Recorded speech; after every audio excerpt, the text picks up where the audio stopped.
Hello दोस्तों, स्वागत है आपका हमारे यूट्यूब चैनल में। हमने उत्तराखंड विषय पर crash course complete course start किया है, जिसमें हमारा उत्तराखंड का भौगोलिक विभाजन चैप्टर चल रहा था। इसमें उत्तराखंड को भौगोलिक आधार पे हमने 8 भागों में बांट रखा है। कौन कौन सा, रिवाइज कर लीजिए एक बार। ट्रांस हिमालय, उच्च हिमालय, मध्य हिमालय, शिवालिक, दून और द्वार क्षेत्र, इसके अलावा भाबर क्षेत्र, तराई क्षेत्र और गंगा का मैदानी क्षेत्र। इसमें ट्रांस हिमालय क्षेत्र और उच्च हिमालय या महान हिमालय क्षेत्र और मध्य हिमालय क्षेत्र, इसके अलावा शिवालिक क्षेत्र, ये चारों के बारे में हम पढ़ चुके हैं। अब हमारा दून द्वार क्षेत्र, भाबर क्षेत्र, तराई क्षेत्र और गंगा का मैदान, ये 4 टॉपिक बचे हुए हैं जिसको हम आज इस वीडियो में करने वाले हैं। अगर आपने इससे पहले की वीडियो नहीं देखे तो इसको यहीं रोक करके पहले वाला पढ़ लीजिए, ताकि आगे कॉन्सेप्ट बिल्ड होता रहे। बाकी मैं आपको अभी इमेज फॉर्म में दिखाने वाला हूँ सारी चीज़ें, ठीक है। तो वीडियो को आप देखो और जैसा भी वो फीडबैक के रूप में आप कमेंट जरूर करें नीचे, ठीक है। देखिए, जो ट्रांस हिमालय वाला क्षेत्र था, ये वाला जो क्षेत्र था आपका ट्रांस हिमालय वाला क्षेत्र था, और ये क्षेत्र कहाँ पे पड़ता है, तो ये आधा क्षेत्र, कुछ क्षेत्र भारत में पड़ता है और कुछ क्षेत्र आपका चीन में पड़ता है। तो यहीं पे आपका बॉर्डर है भारत और चीन का। तो उत्तराखंड कहाँ पर है, बिल्कुल बॉर्डर में है, भारत और चीन की सीमा बनती है यहाँ से, और इधर नेपाल की बनती है, ठीक है। तो ये वाला जो क्षेत्र है आपका, ये है ट्रांस हिमालय क्षेत्र, ठीक है। और हमें पता है कि जो ये ट्रांस हिमालय है, ये किस प्लेट का भाग है। हमें पता था कि हिमालय का जब निर्माण हुआ था 2 प्लेटें टकराई थी, एक यूरेशियन प्लेट और एक इंडियन प्लेट। तो जब यूरेशियन प्लेट इंडियन प्लेट टकराई थी तो इंडियन प्लेट भारी होने के कारण नीचे चली गई थी यूरेशियन प्लेट के, और यूरेशियन प्लेट का कुछ पार्ट ऊपर उठ गया था, तो ट्रांस हिमालय उसी का पार्ट है, ठीक है। बाकी के सारे जितने हैं वो इंडियन प्लेट के पार्ट होते हैं। इसके बाद आपका आता है महान हिमालय वाला क्षेत्र। तो ये वाला जो क्षेत्र है वो महान हिमालय क्षेत्र है, और इसमें जो है आपको बहुत ज़्यादा ग्लेशियर मिलेंगे। ऐसा क्यों, क्योंकि जब वर्षा होती है तो यहाँ पे टेम्परेचर इतना ज़्यादा कम होता है कि वो बर्फ़ धीरे धीरे जमती जाती है, और वो जब एक मोटी परत के रूप में जम जाती है वहाँ पर, तो वो किसका रूप ले लेती है, आपका ग्लेशियर की, ठीक है। इसके बाद बात करें तो आपका है लघु हिमालय क्षेत्र, जो कि ये इतना क्षेत्र कवर करता है। लघु हिमालय क्षेत्र के बाद हमने देखा था कि कौन सा क्षेत्र था, शिवालिक क्षेत्र। लघु हिमालय के बाद आपका शिवालिक क्षेत्र था। तो ये वाले जो क्षेत्र है ना, ये शिवालिक क्षेत्र हैं, श्रेणी, ये श्रेणी जो है आपको शिवालिक श्रेणी दिखाई दे रही है, ये दिखाई दे रही है लास्ट में, ठीक है। तो हमने देखा था कि जो लघु हिमालय क्षेत्र है और शिवालिक क्षेत्र है, वहाँ पर कहीं कहीं पे प्लेन एरिया पाया जाता है, जिसको क्या बोलते हैं, दून या द्वार बोला जाता है। जैसे कि आप देहरादून यहाँ पे देख रहे हो, तो ये वाला आपका लघु हिमालय का क्षेत्र हो गया, ठीक है। मसूरी आपका दिख रहा है यहाँ पे, लघु हिमालय का क्षेत्र हो गया। और उसके बाद आपका शिवालिक श्रेणी का क्षेत्र हो गया। इसके बाद में बीच में आपको ये दिखाई दे रहा होगा घाटी जैसा क्षेत्र, तो उसको क्या बोलते हैं, दून या द्वार बोलते हैं। तो ये आपको दिखाई दे रहा है यहाँ पर देहरादून। तो ये कैसा क्षेत्र आपका, दून क्षेत्र है, ठीक है। यहाँ पर बिल्कुल प्लेन एरिया है, और ये आपका हो गया शिवालिक, और ये आपका हो गया लघु हिमालय, ठीक है। 2 चीज़ें हमने देखी थी, तो आपको समझ में आ गया होगा। इसके बाद देखो, जो ये शिवालिक क्षेत्र है, इसके बाद आपका जो क्षेत्र मिलता है वो कौन सा क्षेत्र होता है, भाबर क्षेत्र होता है, ठीक है। और दून द्वार हम समझ चुके हैं। भाबर क्षेत्र के बाद जो प्लेन एरिया आ जाता है उसको क्या बोलते हैं, तराई। ऐसा क्यों बोलते हैं, क्योंकि यहाँ पर जो ज़मीन है वो हमेशा पानी से तर रहती है। ऐसा क्यों, क्योंकि ऊपर से जो नदियाँ आने वाली है वो हमेशा इसमें पानी को तर रखती है, इसकी वजह से इसको तराई बोला जाता है। यहीं पर कुछ क्षेत्र है जो गंगा का मैदानी क्षेत्र बोला जाता है, जो हरिद्वार के बाद वाले क्षेत्र को बोला जाता है, ठीक है। यहीं पर एक जो है, मैं थोड़ा सा इसको इमेज को और दिखा देता हूँ अच्छे से आपको, ठीक है। ऐसे देखिए, ये वाला जो क्षेत्र आपको दिखाई दे रहा है, देखिए ये है आपका शिवालिक क्षेत्र, मैंने बताया। और उसके बीच में क्या है, दून और द्वार क्षेत्र है। तो शिवालिक को जब आप देखोगे ना ऊपर से, तो यहाँ पर बहुत सारी नदियों का निर्माण होता है, छोटी छोटी नदियों का निर्माण होता है। ऐसा क्यों होता है, क्योंकि जब मानसून आता है तो सबसे पहले जो उसका बादल टकराता है ना, वो इन शिवालिक श्रेणियों से टकराता है, उसके बाद ही वो मानसून जो आगे बढ़ता है। तो सबसे पहले जब यहीं पर टकराता है तो बारिश सबसे ज़्यादा यहीं पर होती है, और सबसे ज़्यादा जब बारिश यहीं पर होती है तो जो छोटी छोटी नदियाँ हैं उनका निर्माण यहाँ पर बहुत ज़्यादा होता है, जो आपकी शिवालिक श्रेणियाँ होती है उनके पास। फिर ये छोटी छोटी नदियाँ जो हैं एक दूसरे को ज्वाइन कर लेती, जैसे ये नदी एक दूसरे को ज्वाइन करके फिर एक बड़ी नदी का निर्माण करती है, और ये बड़ी नदी किसी दूसरे बड़ी नदी में जा करके मिल जाता है, ठीक है। तो ये वाले क्षेत्र जहाँ पर शिवालिक क्षेत्र के बाद जो छोटी छोटी नदियाँ मिल रही हैं, जैसे ये वाला क्षेत्र हरिद्वार वाला क्षेत्र है, तो यहाँ पर जो ये छोटी छोटी नदियाँ मिल करके क्षेत्र बना रही हैं, और गंगा नदी का जो क्षेत्र है इसके आसपास वाले क्षेत्र को क्या बोला जाता है, गंगा का मैदान बोला जाता है। ऐसे ही अगर हम देखें तो शिवालिक श्रेणियों के बाद जो क्षेत्र आता है, ये वाला क्षेत्र कैसा हो जाता है, आपका भाबर क्षेत्र हो जाता है। और उसके बाद कौन सा क्षेत्र आता है आपका, ये वाला जो क्षेत्र आता है वो तराई क्षेत्र आता है। यहाँ पर क्यों तराई क्यों होता है, क्योंकि यहाँ पर जो छोटी छोटी नदियाँ हैं वो निकल करके बाहर पानी को यहाँ पर छोड़ देती हैं, जिसकी वजह से यहाँ पे ज़मीन तर रहती है हमेशा, और इसी वजह से इनको क्या बोला जाता है, तराई क्षेत्र बोला जाता है। तो हमने भाबर क्षेत्र देख लिया, दून और द्वार देख लिया, तराई क्षेत्र देख लिया, गंगा का मैदानी क्षेत्र देख लिया। एक चीज़ आप देखो, ये जो हरिद्वार है, तो यहाँ पर गंगा जो है वो किसका निर्माण करती है, गंगा का मैदानी क्षेत्र का निर्माण करती है। इसी के बाद बात करें तो ये आपका हो गया यमुना रिवर, ये आपकी गंगा नदी हो गई, और ये आपका यमुना नदी हो गया। ये जो यमुना नदी है, ये यमुना नदी कालसी में टॉस नदी से मिल जाती है। यह आपका कालसी क्षेत्र है, ये यमुना क्षेत्र दिखाई दे रहा है, यमुना नदी, और ये कालसी वाला क्षेत्र है। यहाँ पर ये आपकी यमुना नदी आ रही है और ये आपकी टॉस नदी आ रही है। ठीक है, ये जो टॉस नदी है ये हमारे पश्चिमी क्षेत्र का सीमा का निर्माण करती है। जो उत्तराखंड है उसके पश्चिमी सीमा का, यहाँ से देखो ये टॉस रिवर जा रही है, ये टॉस नदी। तो इसी के जो ये वाला क्षेत्र है, पूर्व वाला क्षेत्र है, वो उत्तराखंड है, और पश्चिम वाला जो क्षेत्र है वो किसका क्षेत्र है? हिमाचल प्रदेश का क्षेत्र है। ठीक है, ये टॉस नदी आकर के कहाँ पे मिल जा रही है? कालसी वाले क्षेत्र में आकर के मिल जा रही है। किससे? यमुना नदी से मिल रही है। ठीक है, फिर ये यमुना नदी यहाँ से निकलने के बाद कहाँ चली जाती है? हरियाणा चली जाती है। ठीक है, यहीं से। इसके बाद बात करें, हमने देखा पश्चिमी जो क्षेत्र है सीमा वो कौन बना रहा है? आपका टॉस रिवर बना रही है। इसके साथ ही अगर हम देखें तो पूर्वी क्षेत्र जो है वो कौन सा बना रहा था? ये आप देखो, ये है टिहरी। ठीक है, इसके बाद की बात करें तो जो हमारा पूर्वी सीमा बना रहा था वो कौन सा था आपका? वो था काली नदी। तो एक बार काली नदी देख लेते हैं। ये वाला जो क्षेत्र दिखाई दे रहा है आपको, पिथौरागढ़ वाला, धारचूला वाला, यहाँ वाले क्षेत्र से देखो, इधर वाला जो क्षेत्र है वो नेपाल का होता है और इधर वाला क्षेत्र उत्तराखंड का होता है या भारत का होता है। तो ये आपको दिखाई दे रही है, ये आपकी काली नदी। ठीक है, ये सीमा का निर्माण करती है, पूर्वी सीमा का। तो हमने दो रिवर देख लिए, एक जो थी काली नदी वो किस सीमा का निर्माण कर रही है? वो पूर्वी सीमा का निर्माण कर रही है काली नदी, और पश्चिमी सीमा का कौन निर्माण कर रही है? टॉस नदी। ये ध्यान रखना कि काली नदी जो है वो दो देशों का निर्माण करती है, दो देशों के सीमा का। कौन कौन? नेपाल और भारत। जबकि टॉस नदी दो राज्यों का सीमा निर्धारण करती है। कौन कौन सा? उत्तराखंड और हिमाचल प्रदेश। दो चीज़ें आपने देख ली। ये देखो, ये वाला जो क्षेत्र है, देखो ये शिवालिक रेंज के बाद, इसके बाद क्या निर्माण होता है? भाबर क्षेत्र का। और उसके बाद का जो क्षेत्र होता है, ये प्लेन एरिया जो होता है, इसको बोला जाता है तराई। ठीक है, और ये जो क्षेत्र था मैंने दिखाया आपको हरिद्वार के बाद का, तो ये जो गंगा नदी है और इसकी सहायक नदियाँ वो निर्माण करती है गंगा के क्षेत्र का। ये भी बहुत ज़्यादा उपजाऊ होता है, और जो तराई क्षेत्र है वो भी काफ़ी ज़्यादा उपजाऊ होता है। ठीक है, तो चलिए अभी आपने इसको समझ लिया, आप नोट्स बनाते हैं तो फटाफट पेन पेपर लेके बैठ जाओ आप नोट्स बनाने के लिए। ठीक है, चलिए स्टार्ट करते हैं।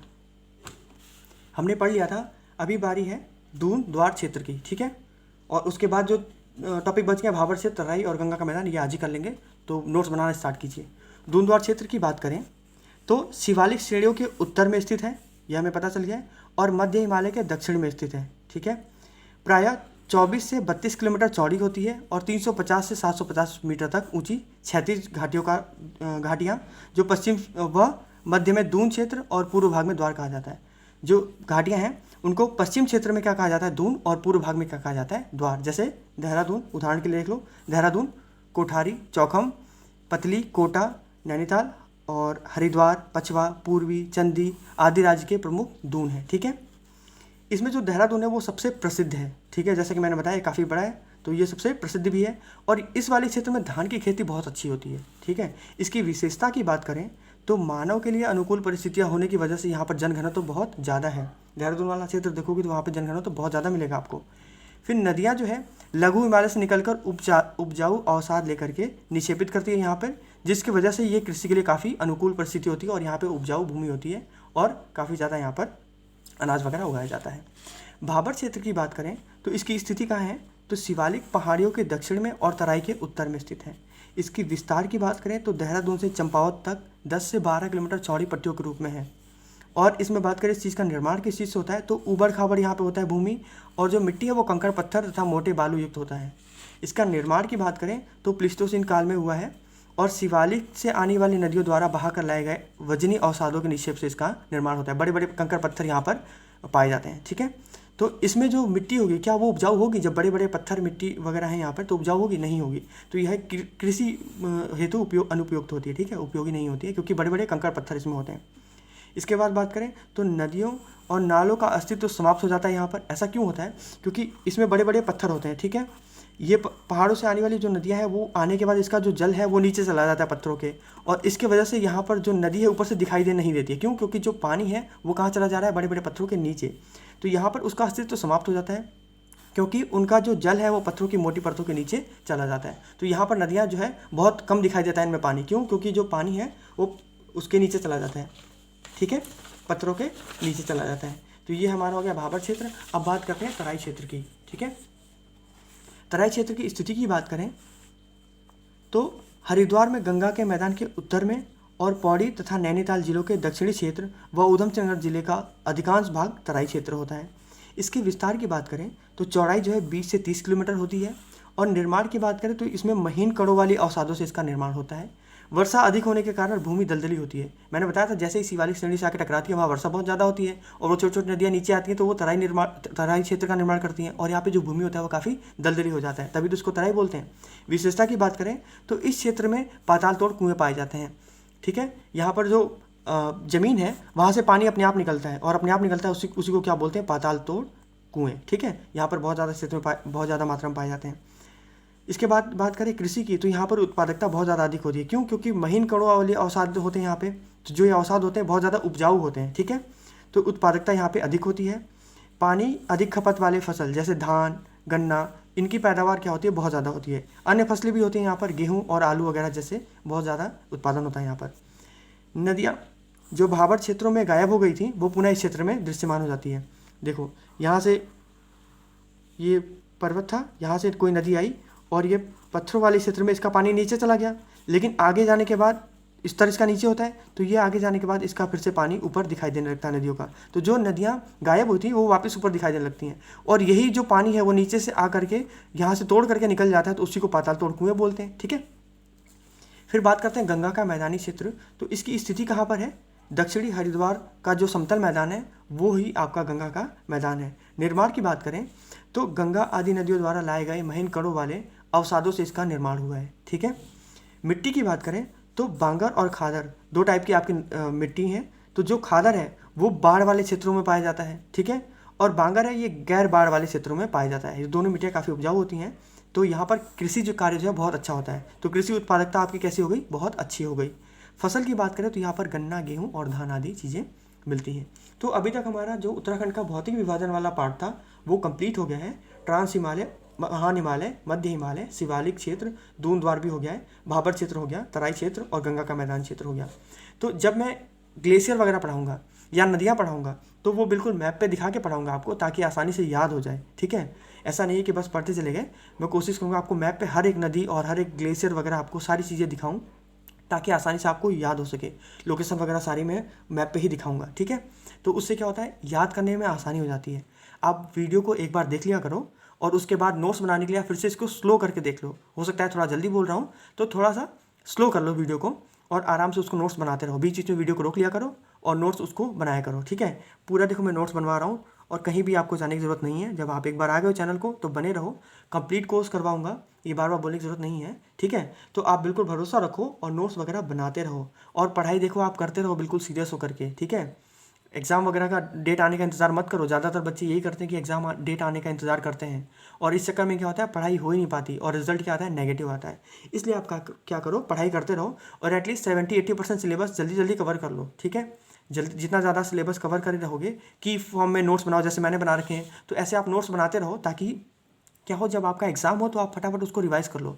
और बीच बीच में थोड़ा स्पेस छोड़ दिया करो, जैसे मैंने गैप किया ना इसमें, तो बीच बीच में जगह छोड़ दिया करो ताकि आप उसमें कोई चीज़ें जैसे मैंने छोड़ रखा है तो आप यहाँ पे ऐड कर सकते हो चीज़ों को बाद में। कुछ हो सकता है इससे एक्स्ट्रा मिल जाए तो आप यहाँ पे उसको ऐड कर लो। ठीक है, बाकी कुछ चीज़ें अगर पॉइंट छूट रहे होंगे तो वो MCQ फॉर्म में मैं बाद में कराऊंगा, तो वहाँ से आपका क्लियर हो जाएगा। जैसे ही ये चैप्टर फिनिश होगा मैं आपके MCQ सीरीज़ ला दूंगा, तो उसमें आप प्रैक्टिस कर लेना। ठीक है, आपको कितना आता है, क्या आता है, कितना पढ़ा है, तो कितना लर्न है, वो चीज़ें चेकआउट करना भी ज़रूरी है।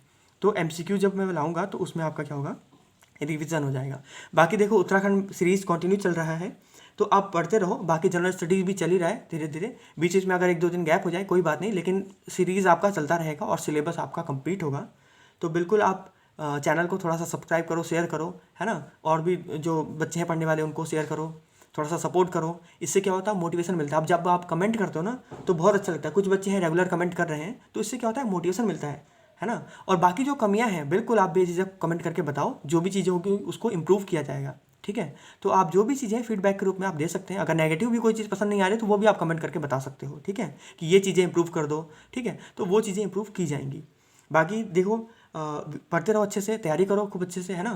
तैयारी के लिए बेस्ट ऑफ लक आपको। और बाकी फॉर्म वगैरह आप टाइम से भर लिया करो सारी चीज़ें, और डेट का इंतज़ाम मत करो, पढ़ाई करते रहो। ठीक है, मिलते हैं नेक्स्ट वीडियो में, तब तक के लिए धन्यवाद।